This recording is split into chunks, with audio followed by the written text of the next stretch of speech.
On this episode of Eye of the Storm, this one here is going to be I need to be completely transparent. This is going to be a therapeutic session for me.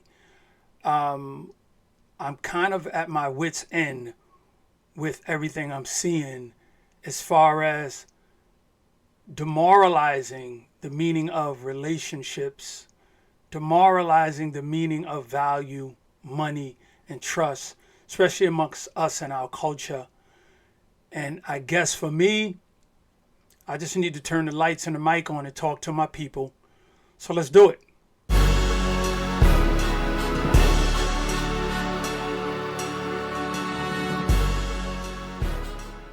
How come now all that we're seeing is shows and podcasts that's geared towards breaking us down, breaking us apart?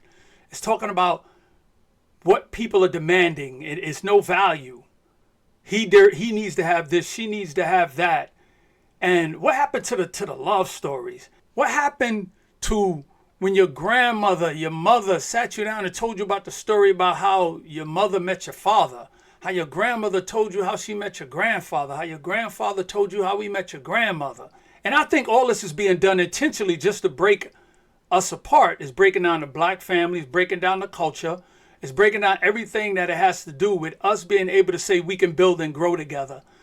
Like, we're our biggest enemies.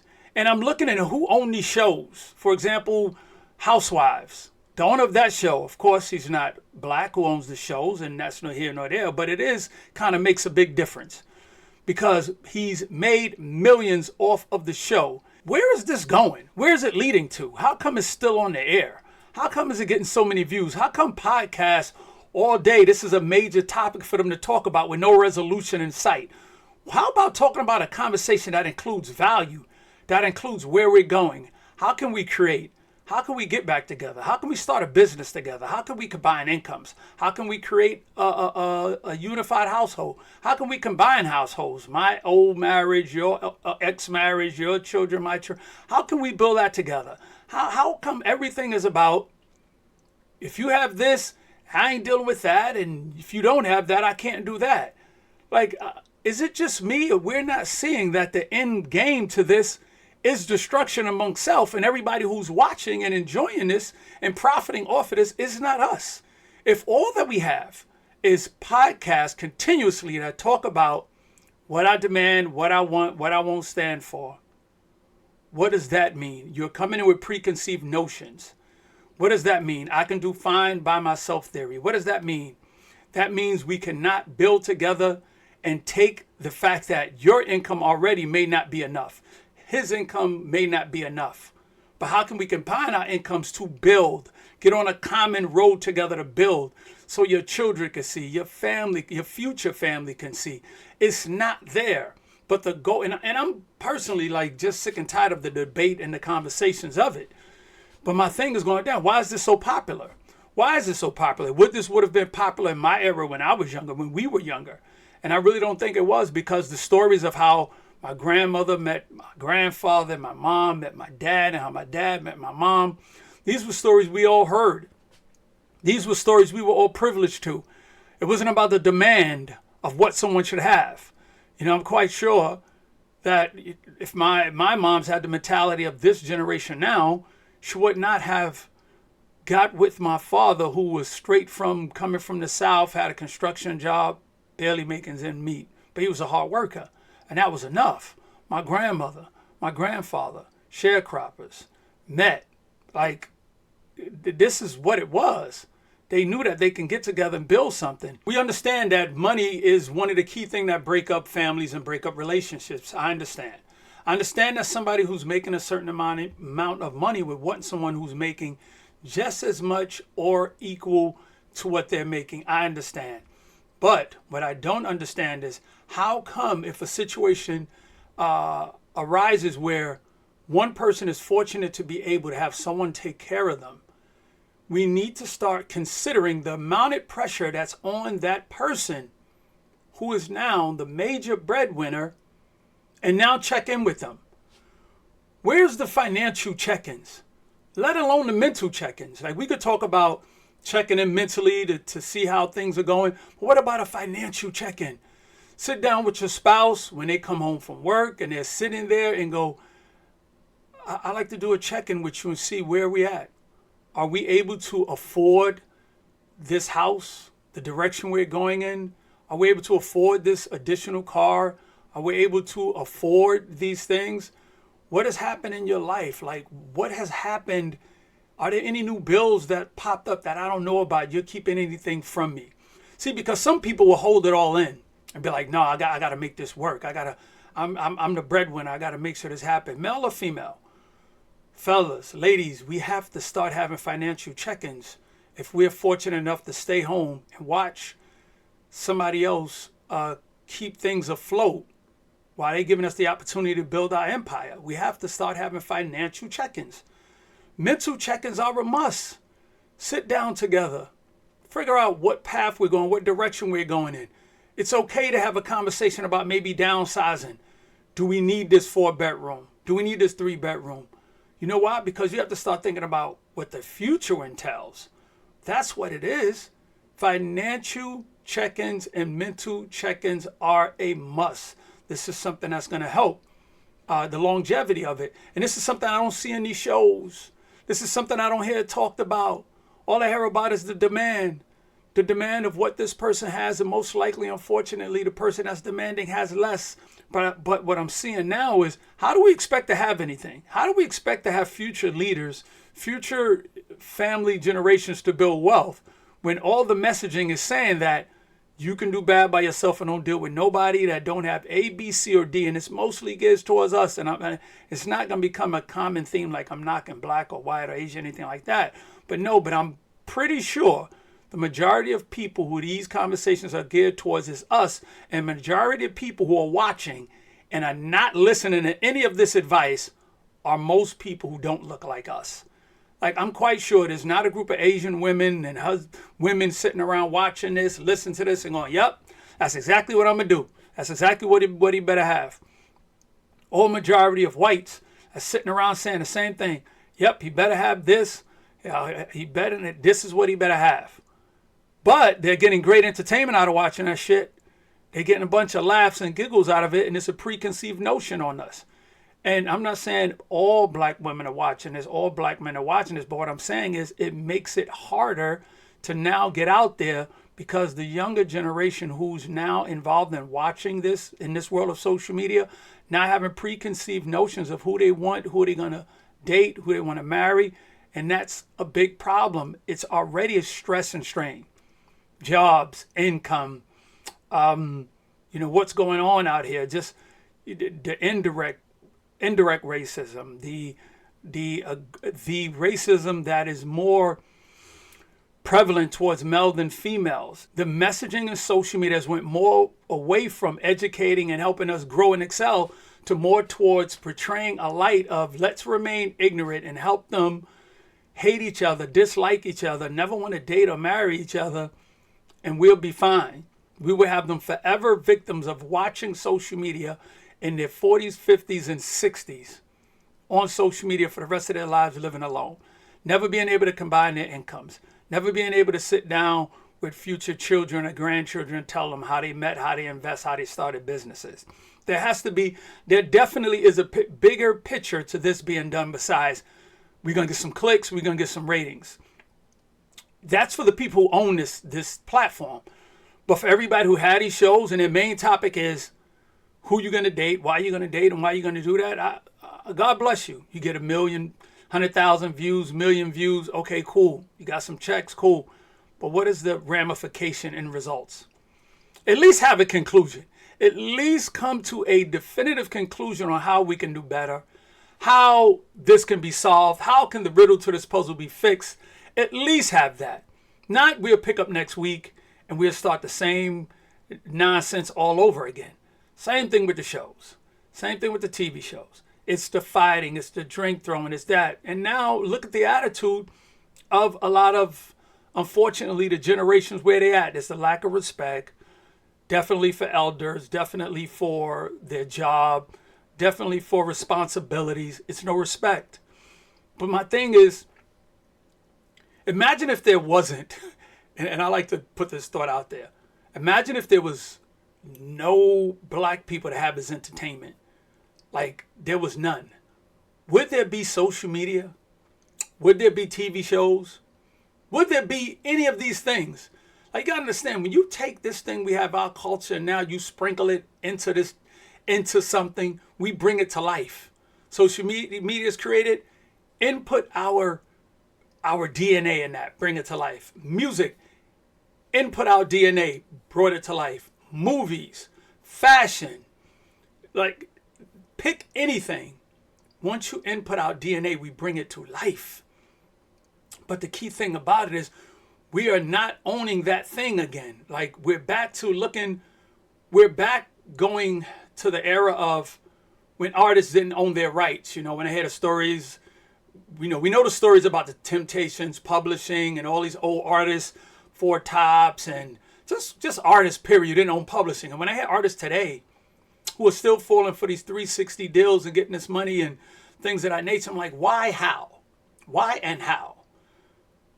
But the music and the messaging, and I hate to sound like the old guy in the room, but it's much more aggressive than before. Yeah, we had all of these things, but I'm not going to go down that path. What I want to stick is to this topic. What the hell are we getting out of having all of these same podcasts and shows where all they do is talk about what are we demanding from each other and what the other should have? What is it breaking down? Is it breaking down a moral fight? Like, what is your kids and your grandkids how are they gonna date? How are they gonna find someone? How are they gonna make it work? See, this kind of content leaves a lifelong impression on the mind of the future generations who are scrolling through the YouTubes, who are scrolling through the Instagrams, through the TikToks, and now never having their first relationships. But this is the groundwork being laid for them right here. You know, we got to think about our generations and times of growing up where we had the Jeffersons, we had Sanford and Son, we had Good Times, we had What's Happening. Like, we had shows that had meanings and talked about families staying together, fights, breakups, but working it out. And like, it gave you perspective on what morals look like. And there's none of that. It's just completely gone. And, you know, I remember sitting down with my mom recently, and she watches the old shows, and I'm sitting there with her. She's watching Love Boat. And this episode of Love Boat had like tons of black actors on this episode. And I'm watching them, and I'm like, wow, the acting is amazing. And nobody's ratchet. Nobody's ratchet. Like, that thing didn't exist. It was created. Why was it created? My reasoning and thought process is, once we were excelling, and you've seen Diane Carroll on Dynasty, and you've seen, all these other great black actresses, they were heading in a direction of uplifting all these actresses. And we have great black actresses. But I don't want nobody to confuse a great actress with a reality star being ratchet. But you have a lot of the generation now who looks at the value of having certain amount of views and thinking that's added value on them, and people really like this character they're portraying. There's this show, a bunch of them now, called Pop the Balloon, Find Love, or Pop the Balloon, something like that. And I'm like, wow, this is what dating has come down to. This is really what it's come down to. People who are coming out to a group of people who, if you've never seen it, it's a line of people holding a balloon, and they're looking to find love, supposedly. And someone comes out, and a lot of them just start popping a balloon. And the thing is, when you ask them why, it's ridiculous. It's like, well, I didn't like his shoes. I didn't like it when he walked. I didn't like this and that. And I'm like, well, you're here for 15 minutes of fame, 5 minutes of fame, and you're not really here to ignite or find a passionate connection that can ignite into a relationship.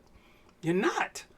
But guess what? It's for ratings, and things are getting millions of views. But my thing is, when you leave from that, what is the outcome? Where are we going to be in the next 10 years? To me, everything involves the future. Where are we going to be in the next, not even where we're going to be. What is media, social media going to be? Where's the videos going to go after this? What is the next extreme after this extreme in the relationship? Those people who are there, what are their children are going to be watching and dealing with, trying to build love, life, relationships, and try to find marriage. Try to deal with job struggles and finding somebody that you can grow together with. I don't see the end results with that. For me, it's a matter of you have to get to a point where you got to shelter yourself, shelter your family, and really try to have conversation with your children about this stuff isn't real. This is what it's not built on. And if you have a solid family structure, start having that conversation with your children on how you met, how you made it work, how you guys are building towards something. Because they're being infected every single day with this nonsense. And I don't know. The answer isn't in getting rid of it, because there is symptoms and problems. The answer is coming to a conclusion on how we do better. My thing is our culture's being taken advantage of, and we're being treated as the example of how a culture and a relationship and people can fail, so other cultures and people don't do the same shit that we're doing. It's like, watch this and do exactly the opposite. You'll have love, relationship, marriage, and build wealth. That's what it is for me. Us being put on the front street so everybody else could look and realize, do not do this. And it's not even embarrassing. It's deplorable. For those of you that travel the country, you got to think what people think about when they see us, hear us. What is it like? And I can speak for now. I travel the country and I go to many places, and I have, properties in other places and deal with a lot of people. First assumption is that we're all loud. We're all, have this lack of intelligence and command of the English language. We seem, due to these shows and podcasts, people think we're aggressive. And that's the outlet that they see. And and I know some people are like, oh, well, that's what they want to think. Yeah, but it's not that way. But what other representation is if that's what is being shown on a major outlet? If most of the music is, this shit, that shit, nigga, bitch, get this, get that, dude, like, there's no balance. Like, what is it though? Like, our culture listens to our music, and some of them take this shit to heart and go out there and act. Very few cultures could listen to our music and now go out there and want to act on it and treat their women this certain way. Go out there, kill, shoot, and rob. Listen to our music. But they can enjoy this shit and understand and separate the two. But for us, it's like, nah, this is life. This is what it is.